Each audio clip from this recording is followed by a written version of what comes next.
तेरी चाकरी, सबसे बढ़िया है सबसे करीब। बाबा तेरी नौकरी, सबसे बढ़िया है सबसे करीब, सबसे बढ़िया है सबसे करीब, सबसे बढ़िया है सबसे करीब।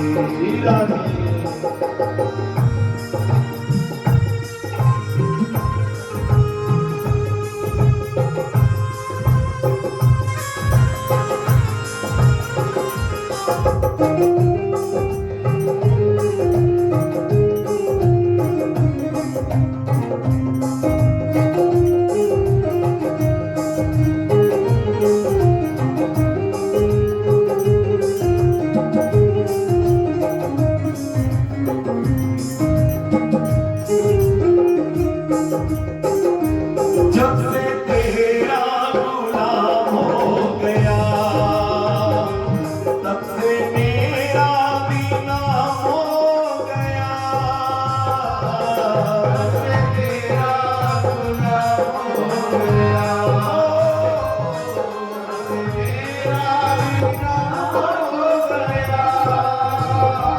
जब से तेरा गुलाम हो गया,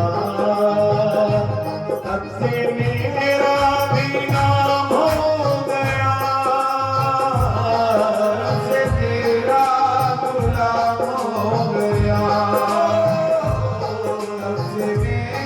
जब से तेरा गुलाम हो गया,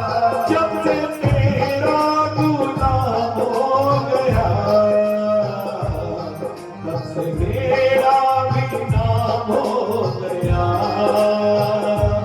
जब से तेरा गुलाम हो गया,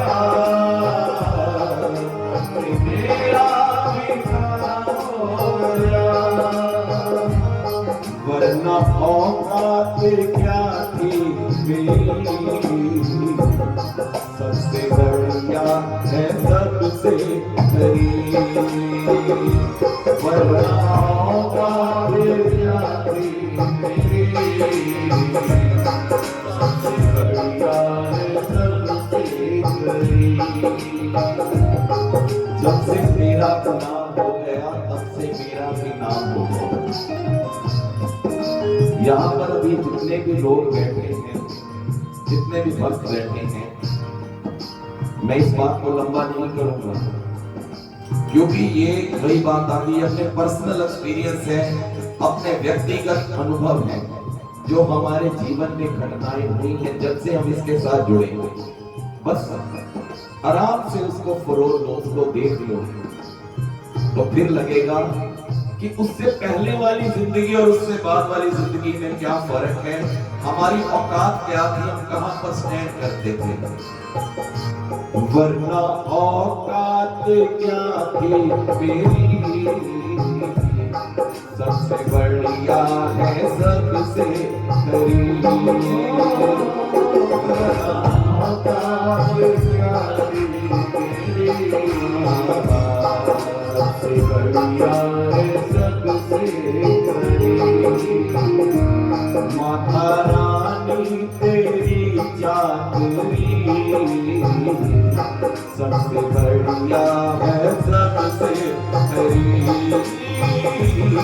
माता तेरी चाकरी, सबसे बढ़िया है सबसे करीब,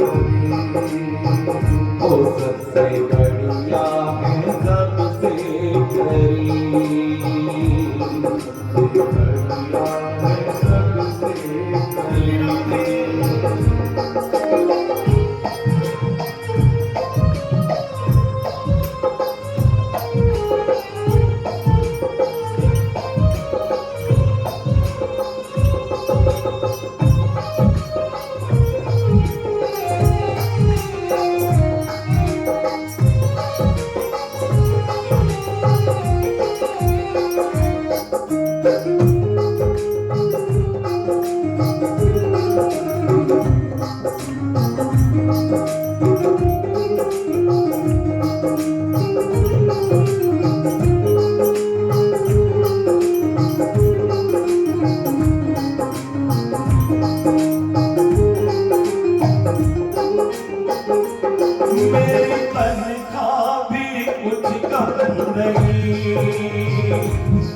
कुछ मिले ना मिले गम नहीं, मेरी तनख्वाह भी कुछ कम नहीं, मिले ना मिले गम नहीं, मेरी तनख्वाह भी कुछ कम नहीं, कुछ मिले ना मिले गम नहीं, मेरी तनख्वाह भी कुछ कम नहीं, कुछ मिले ना मिले गम नहीं। हे नाथ, अब ये बात मेरी आपसे है, मैं ये क्यों कह रहा हूं कि मेरी तनख्वाह भी कुछ कम नहीं, कुछ मिले ना मिले, क्योंकि मेरे मन में डर, एक भय है। वो डर क्या है? कहीं आप मुझे छोड़ मत देना, मेरे हालात देखकर, मेरे कर्मों को देखकर मुझसे नजर मत फेर लेना। इसलिए मैं आपको इस बात की दुहाई देता हूं कि मेरी तनख्वाह भी कुछ कम नहीं, न मत देना मुझे कुछ नहीं चाहिए, पर आप मुझे छोड़ना मत, मुझे कुछ ना मिले इसका कोई गम नहीं, मेरे लिए यही बात बहुत है। तुम साथ हो जो मेरे, किस चीज की कमी है, किसी और चीज की अब दरकार भी नहीं, किसी और चीज की अब चाह भी नहीं है। मेरी तनख्वाह भी कुछ कम नहीं, कुछ मिले ना मिले कम नहीं, मेरी तनख्वाह भी कुछ कम नहीं, कुछ मिले ना मिले कम नहीं, मेरी तनख्वाह भी कुछ कम नहीं, कुछ मिले ना मिले गम नहीं, मेरी तनख्वाह भी कुछ कम नहीं, कुछ मिले ना मिले गम नहीं। ऐसी होगी कहाँ दूसरी, सबसे बढ़िया है सबसे करीब, ऐसी होगी कहाँ दूसरी, सबसे बढ़िया है सबसे करीब। मुझे ऐसी नौकरी चाकरी दोबारा नहीं मिलेगी मालिक, अगर आपने मुझसे आंखें फेर ली तो मुझे कोई नहीं पूछेगा, दूसरी है ही नहीं। मैंने संसार के बहुत धक्के काटे देख लिए, बहुत दरों पर जाकर देख लिया, कितनों से दिल लगाया, कितनों को अपना समझा, अब अपने दर से ना टकराना। ऐसी होगी कहाँ दूसरी, सबसे बढ़िया है सबसे करीब, ऐसी होगी कहाँ दूसरी, सबसे बढ़िया है सबसे करीब। मेरे बाबा तेरी चाकरी सबसे बढ़िया है सबसे करीब,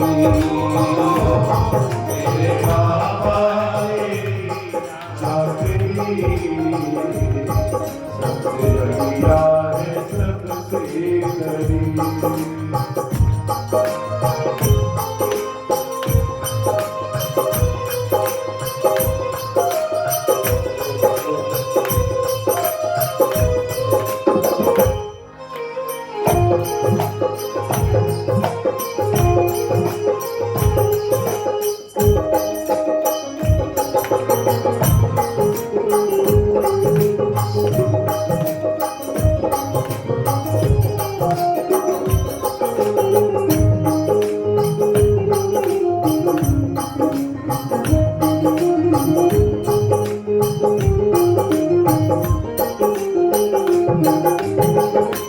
मैं नहीं था किसी काम का, ले सहारा तेरे बाम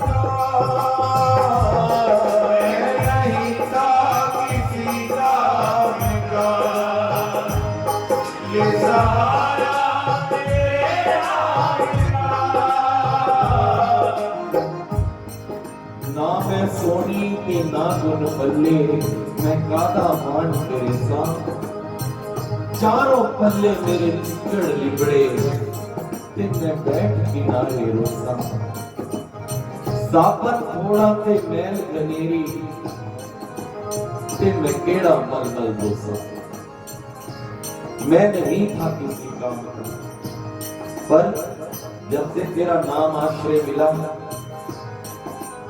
मेरी कीमत बढ़ गई। कांच था, कांच को हीरा किया। मैं नहीं था किसी काम का, ले सहारा तेरे नाम का। मैं नहीं था किसी काम का,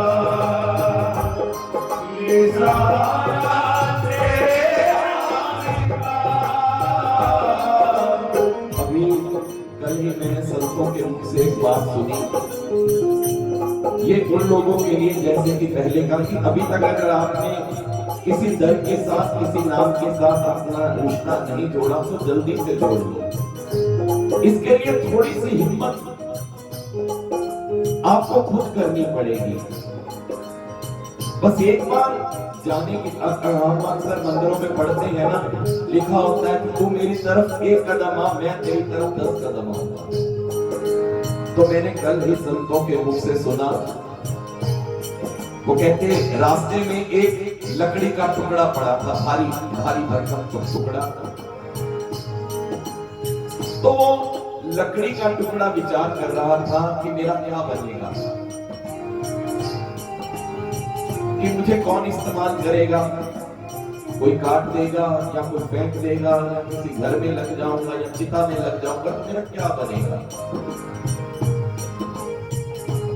तो उसी समय उस लकड़ी के टुकड़े के पास से एक संत गुजर रहे थे। तो लकड़ी के टुकड़े ने मन में सोचा, हिम्मत की कि अगर मैं इनको आवाज दूं तो मेरा कल्याण हो जाएगा। ये बात हम पर लागू हो रही है कि अगर अभी तक आपने कोई आश्रय नहीं लिया, किसी दर पे जाना शुरू नहीं किया, अगर इससे रिश्ता नहीं बनाया तो बना लीजिए, पर पहली हिम्मत पहल आपकी करनी पड़ेगी, आपको खुद करनी पड़ेगी। उस लकड़ी के टुकड़े ने भी वही काम किया।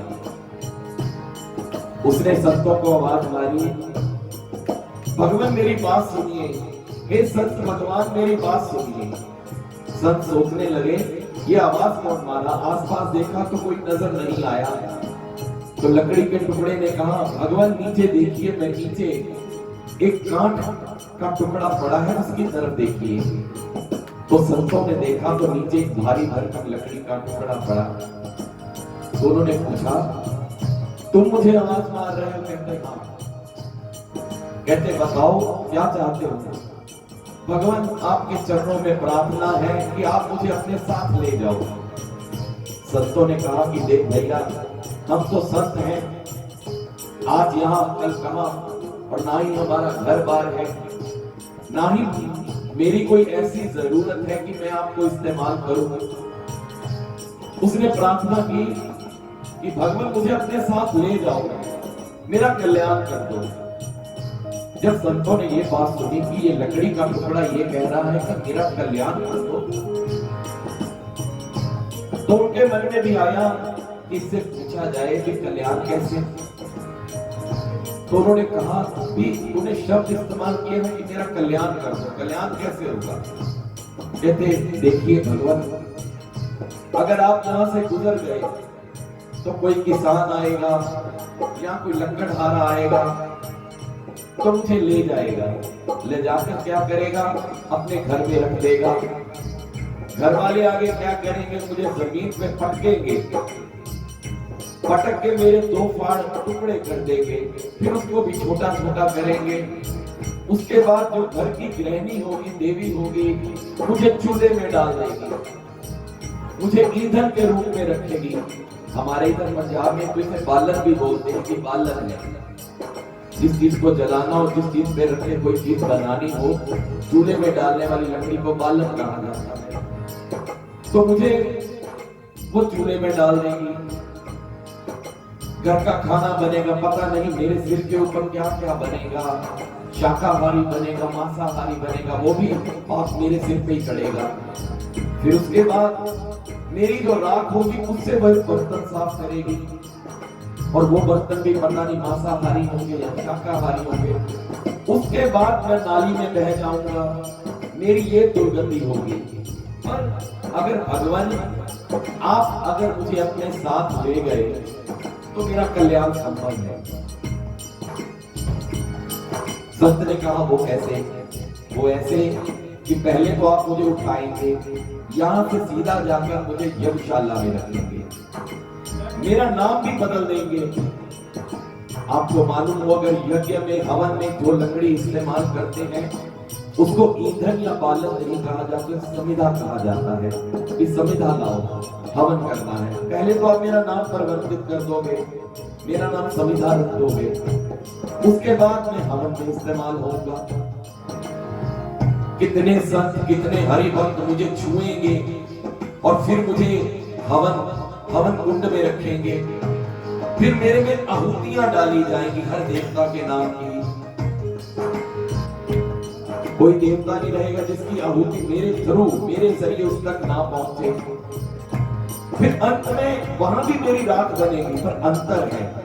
अंतर क्या है? वहां पर जो राख बनेगी उसको सब अपने शीश पे लगाएंगे, माथे पे तिलक के तौर पे लगाएंगे, और उसके बाद आप संत लोग, हरि भक्त लोग उसी प्रांगण में, उसी मंदिर में जब अपने इष्ट के आगे, ठाकुर जी के आगे माथा टेकेंगे, तो माथा जब जमीन पे रखेंगे तो वो राख हरि चरणों में चढ़ जाएगी। ये मेरा अंत होगा। तो इसलिए भगवान मैं आपसे प्रार्थना करता हूं, आप मुझे अपने साथ ले जाओ। ये भाव सुनाने का मतलब कि थोड़ी सी अपने अंदर आपको जिज्ञासा पैदा करनी पड़ेगी कि हमने भी किसी दर के साथ जुड़ना, इस्लाम के साथ जुड़ना है। नहीं तो ये कहना पड़ेगा मैं नहीं था किसी काम का, सहारा तेरे नाम का, मैं नहीं था किसी काम का, सहारा तेरे नाम का,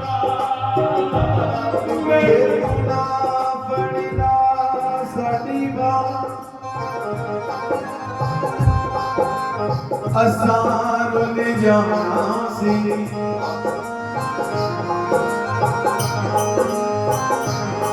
सानू किते ना मिलदी थां, असार ले जाना सी,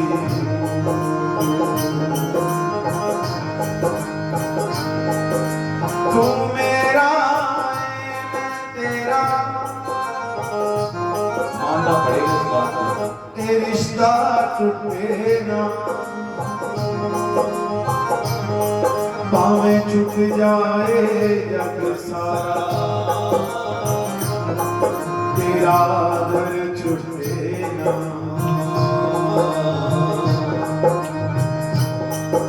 जे तू ना पड़दा साडी बात असार ले जाना सी, सानू किते ना मिलदी थां, असार ले जाना सी।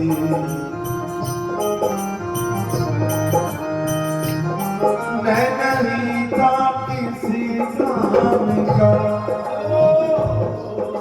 सहारा तेरे नाम का, मैं नहीं था किसी काम का, ये सहारा तेरे नाम का, मैं नहीं था किसी काम का, ये सहारा तेरे नाम का, मैं नहीं था किसी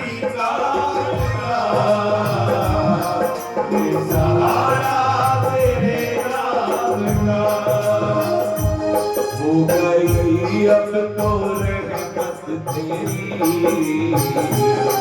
सबसे बढ़िया है सबसे करीब हो गई अब तो बढ़िया है सबसे करीब मालिक तेरी नौकरी सबसे बढ़िया है सबसे करीब मालिक तेरी नौकरी सबसे बढ़िया है सबसे करीब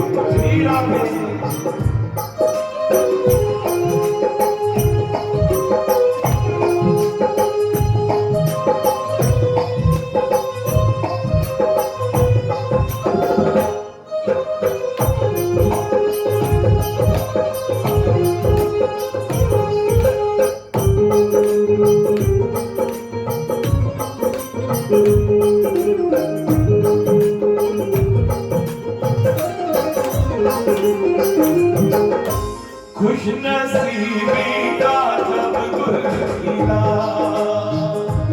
तब कहीं जाके ये दर मिला खुशनसीबी का जब गुल खिला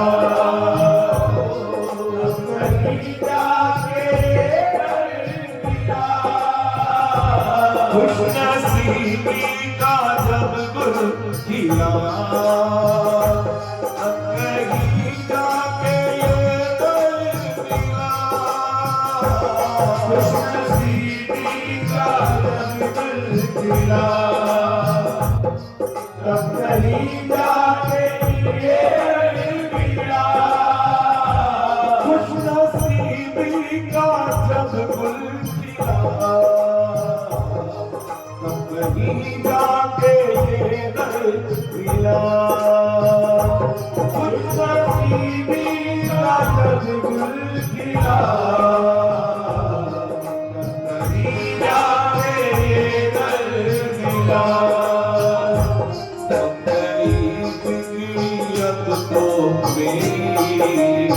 सबसे बढ़िया है सबसे कब तो बढ़िया है सबसे अब तो सबसे बढ़िया है सबसे अब तो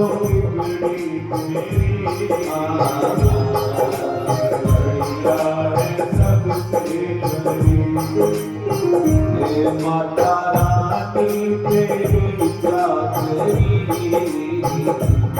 सबसे बढ़िया है सबसे करीब माता रानी तेरी चाकरी बढ़िया है सबसे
और जब ये पूरी प्रक्रिया हो जाए,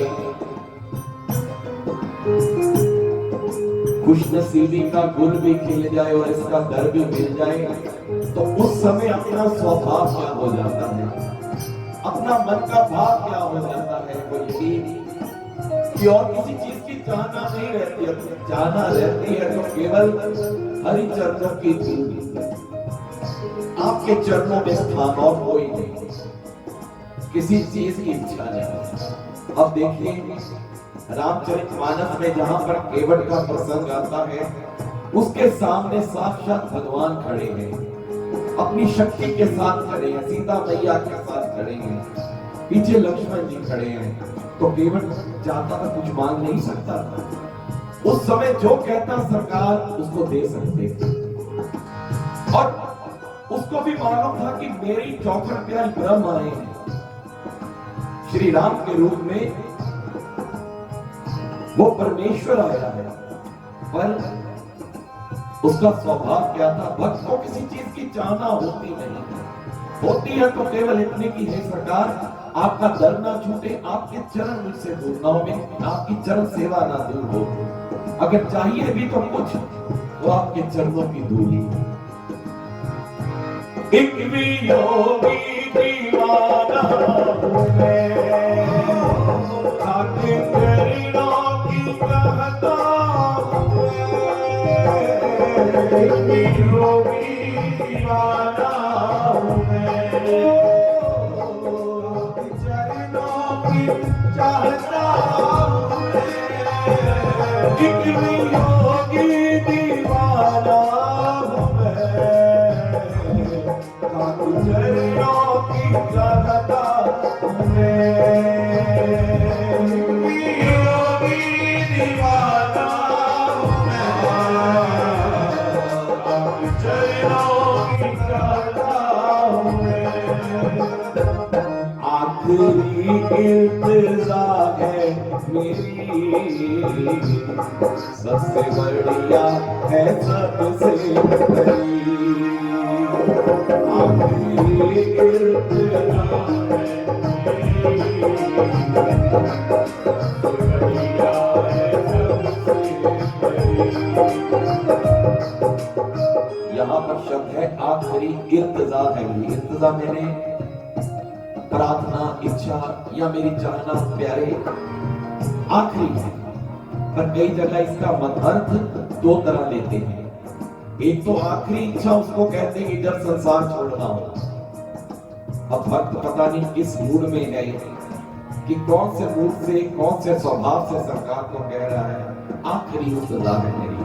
और दूसरा अर्थ इस पंक्ति का ये है कि मैंने संसार में कई इच्छाएं रख के देख ली, बहुत इच्छाएं रखी प्यारे, अब उसका एंड है, अंत है, ये मेरी आखिरी इल्तिजा है कि अगर मुझे कुछ चाहिए, संसार से बहुत कुछ चाहा, संसार के लिए मैंने आपसे बहुत कुछ मांगा, पर इस समय मेरी आखिरी इल्तिजा, लास्ट डिजायर वो ये है कि अपने चरणों की धूली, आखिरी इल्तिजा है मेरी, सबसे बढ़िया है सबसे बड़ी,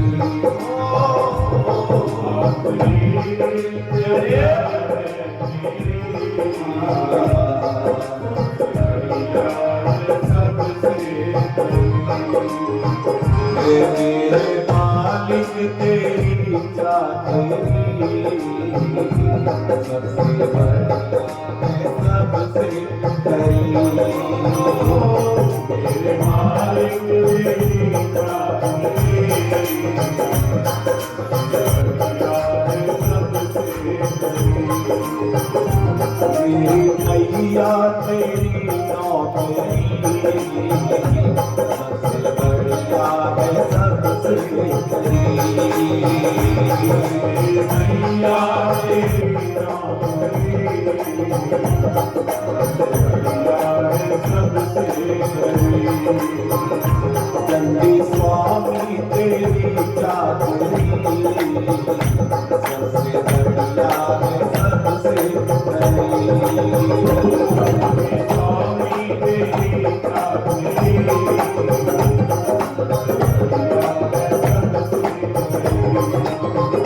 सबसे बढ़िया है सबसे बड़ी। है सबसे बड़ी। हो